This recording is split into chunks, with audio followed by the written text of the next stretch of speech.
All right, let's get into it. Today, we're talking about something fascinating, the sophisticated ego. We're going to explore all the subtle ways our ego likes to show off what we really value, taking us on a journey from money and wealth, all the way to worship. So let me just ask you something right off the bat. What does your ego show off? What are those things you just feel this little pull to let other people know about you? Just keep that question in the back of your mind as we go.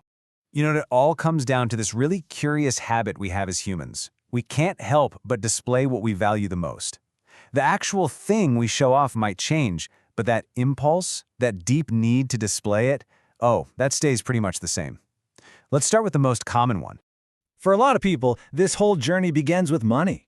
Wealth is just the first and, let's be honest, the most obvious currency of success. The main message the ego wants to broadcast is super simple. I can afford more. And it's not like the ego keeps quiet about it. It just has this way of slipping into conversation, usually wrapped up in some kind of excuse. So you might hear something that sounds like this. I didn't want to upgrade the car, honestly, but the old one just didn't feel safe anymore. I mean, sounds reasonable, right? But what's really being said here? Well, if we translate that, the real message is the old car was perfectly safe. The actual motivation wasn't about safety at all. It was about showing off that you could upgrade. It's a classic humble brag, right? The boast is hiding behind this very practical-sounding excuse. And how all this shows up is pretty fascinating. That old saying, old money whispers, new money clears its throat? Well, new money often feels like it has to announce itself, and loudly. And of course, social media is the perfect little helper for this, making sure every fancy dinner or vacation comes with a clear proof of purchase for everyone to see. But, eventually, some people start to realize that money, it doesn't really buy meaning. And so the ego shifts its game. The currency isn't wealth anymore. Now it's all about intellect and culture. The boast changes from I can afford more to I understand more.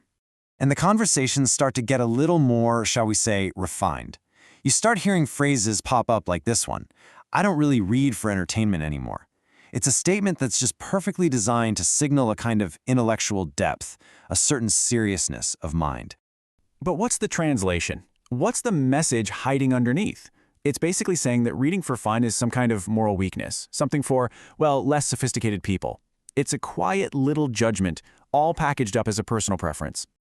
Or what about this classic? I'm sure you've heard this one. Oh, that book is fine, but you really need to read it in the original language to truly feel it. This is intellectual one-upmanship at its absolute finest, right? It's designed to put the speaker on a whole other level of understanding. And here's the best part. The translation, more often than not, this is spoken by someone who probably just read the summary online. The performance of being smart becomes way more important than actually being smart. Okay, so let's quickly trace this path. The ego kicks things off with wealth, basically boasting, I can afford more. Then it evolves to intellect, where the boast becomes, I understand more. And that brings us to the final and I'd say most dangerous stage, spirituality, where the boast is now, I am more righteous. This is where the trap really tightens.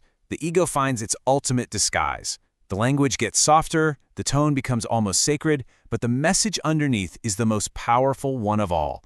I am better than other people. You start to hear these really profound-sounding statements, things like, these days, I only speak when necessary. Wow. It projects this image of wisdom, of restraint, of incredible spiritual discipline. Sounds so humble, doesn't it? But the translation just reveals this deep, deep irony.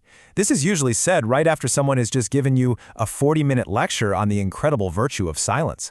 The ego is absolutely still running the show. It's just dressed up in holy robes now.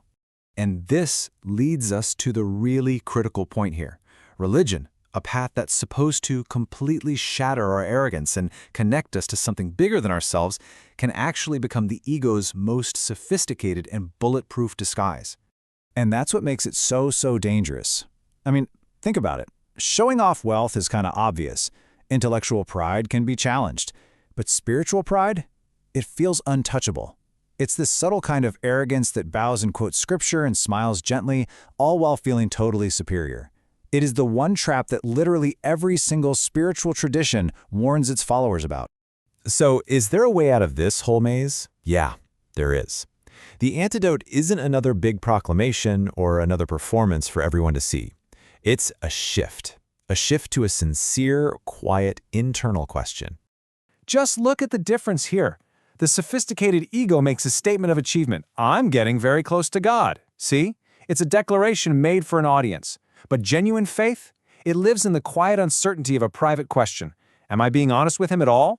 And this really gets to the heart of what true spirituality looks like. It's not flashy.